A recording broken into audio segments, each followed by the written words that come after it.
তত্ত্বাবধায়ক সরকারের মেয়াদ 3 মাস থাকাই উচিত এবং স্থানীয় সরকার নির্বাচন তত্ত্বাবধায়ক সরকারের এখতিয়ারের মধ্যে না থাকাই উচিত। জাতীয় ঐকমত্য কমিশনের সাথে দ্বিতীয় পর্বের আলোচনা গতকাল শুভ উদ্বোধনী হয়েছে, আপনারা দেখেছেন। আজকে বিস্তারিত আলোচনা হচ্ছে। আজকে এজেন্ডা ছিল 4টা, তার মধ্যে 1 নম্বর এজেন্ডা হচ্ছে সংবিধানের 70 অনুচ্ছেদ সম্পর্কিত।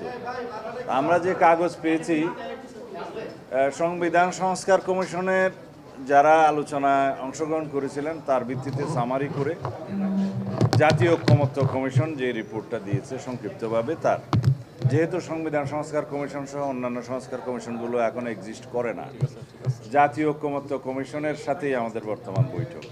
এই 70 অনুচ্ছেদে ওনারা যে কাগজটা দিয়েছিলেন তাতে তাদের বক্তব্য ছিল যে আস্থা ভোট, অর্থ বিল এবং সংবিধান সংশোধন সংক্রান্ত বিল, এই 3টা বাদে বাকি সমস্ত বিষয়ে জাতীয় সংসদের সংসদ সদস্যরা স্বাধীন থাকবেন মতামত ব্যক্ত করার ক্ষেত্রে, ভোট দেওয়ার ক্ষেত্রে।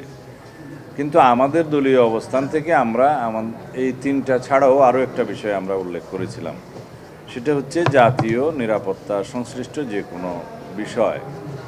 কারণ রাষ্ট্রে যদি কোনো কারণে দুর্ভাগ্যক্রমে যুদ্ধ অবস্থা থাকে, অন্য রাষ্ট্রের সাথে যুদ্ধ হয়, তখন জাতীয় সংসদে অবশ্যই সেই বিষয়টি ঐকমত্যের ভিত্তিতে কোনো সিদ্ধান্ত নিতে হয়। এমনকি পৃথিবীর একটা ওয়াইড প্র্যাকটিস হচ্ছে এই সমস্ত ক্ষেত্রে যুদ্ধ পরিস্থিতির সময় শুধু সরকারি দল নয়, সমস্ত দলের, বিরোধী দলের সমস্ত প্রতিনিধি নেতৃবৃন্দদেরকে নিয়ে সরকারি উদ্যোগে সবার সাথে আলোচনা করেই সেই বিষয়ে সিদ্ধান্ত নিতে হয়।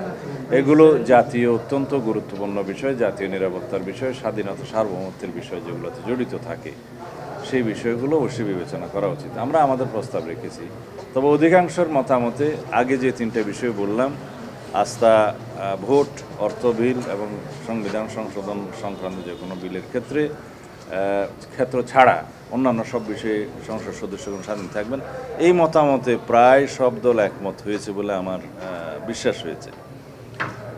কেউ কেউ অবশ্য সংবিধান সংশোধনের বিলটা বাদ দিতে চান, সেটা বেশিরভাগ, সেটা কয়েকটা দল। তো এই 3টা বিষয়ে যদি ঐকমত্য হয়, আমরা আমাদের দলের পক্ষ থেকে এই বিষয়টায় হয়তো নোট অফ ডিসেন্ট দিয়ে জাতীয় নিরাপত্তার প্রশ্নটা আলাদাভাবে উপস্থাপন করব, আমাদের নির্বাচনী ম্যানিফেস্টোতে থাকবে। যেহেতু জাতীয় ঐকমত্য প্রতিষ্ঠিত হলে এই 3টা বিষয়ে যেগুলো উল্লেখ করলাম, সেখানে অবশ্যই আমরা সই করব। তবে আমাদের অবস্থানটা থাকবে জাতীয় নিরাপত্তা সংশ্লিষ্ট যে কোনো বিষয়ে যদি আমাদের দায়িত্ব আসে, তখন সেটাও আমরা বিবেচনা করতে চাই। এটা হচ্ছে 70 অনুচ্ছেদ। কিন্তু আজকে অর্থ বিলের কথা বলা হচ্ছে, আজকে ওনারা যে কাগজ দিয়েছে অর্থ বিল, আস্থা ভোট এবং সংবিধান সংশোধন সংক্রান্ত এই 3টা বিষয় উল্লেখ করা। এখানে এজেন্ডা আরেকটা বিষয় দেখলাম যে তত্ত্বাবধায়ক সরকারের অধীনে যেন স্থানীয় সরকার নির্বাচন করা, সেই বিষয়টা কি এখানে? এটা এখনো আলোচনায় আসেনি। যদি আপনারা জিজ্ঞেস করেন তাহলে আমি যদি ইন অ্যাডভান্স বলি, আমাদের দলের পক্ষ থেকে আমরা যেটা বলেছি যে আমরা স্থানীয় সরকার নির্বাচনটা কোনোভাবেই অন্তর্বর্তীকালীন সরকারের অধীনে হোক, সেটা আমরা চাই না এবং সেটাতে জাতীয় ঐকমত্য হয়নি কখনো।